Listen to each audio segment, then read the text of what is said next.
Take 7 action. और लोकार्पण करके यहाँ आया हूँ।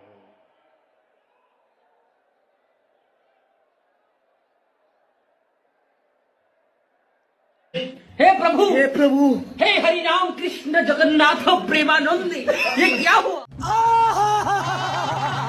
सुना दोस्तों, इसे कहते हैं कि जितनी चाबी भरी राम ने उतना ही चले खिलौना। मशीन का क्या उम्मीद, कभी हरा देती है तो कभी जिता देती है और कभी बोलती भी बंद करा देती है। यही है रोना, क्योंकि लगता है हमारे साहब जी का टेलीप्रॉम्प्टर फिर से किसी ने खराब कर दिया है। अब आगे साहब जी क्या बोले, सोचने पर मजबूर कर दिया है।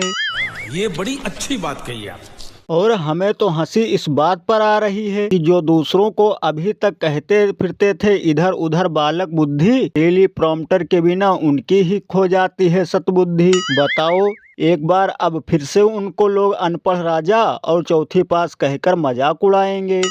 ये भगवान क्या जुल्म है। क्योंकि टेलीप्रॉम्प्टर के बिना साहब जी हो जाते हैं ऐसे जैसे बिना नमक के नमकीन। बताओ, जब हमारे साहब जी विपक्ष में थे तब आग उगलते थे, तब टेलीप्रॉम्प्टर की भी जरूरत नहीं पड़ती थी। लेकिन लगता है अब हमारे साहब जी भारी सदमे में हैं, जब से ट्रम्प ने अपने शपथ ग्रहण में नहीं बुलाया है। इसीलिए तो लोग घनघोर बेइज्जती करते हुए कहते हैं कि लगता है टेलीप्रॉम्प्टर भी झूठ और जुमला सुनते सुनते हो गया है बोर, इसीलिए बार बार 56 इंची साहब से नाता लेता है तोड़।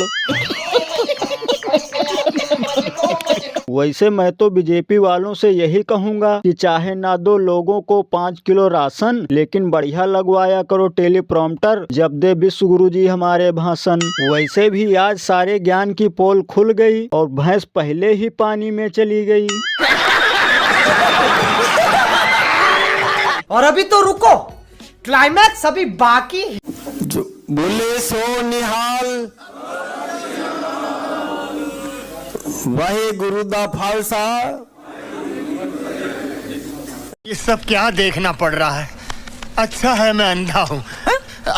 सुना दोस्तों, मदन राठौर को वाहे गुरु जी का फालसा। जब नॉलेज ही नहीं है किसी धर्म के बारे में तो ये नारा लगाने की बकलोली ही क्यों करनी चाहिए। धर्म के लोगों की आस्था का सवाल है। लगता है हमारे साहब जी ने एक से बढ़कर एक अनपढ़ नमूने अपनी ही पार्टी में भर्ती कर रखा है। शायद इसीलिए सरकार ने देश का बेड़ा गर्क कर रखा है।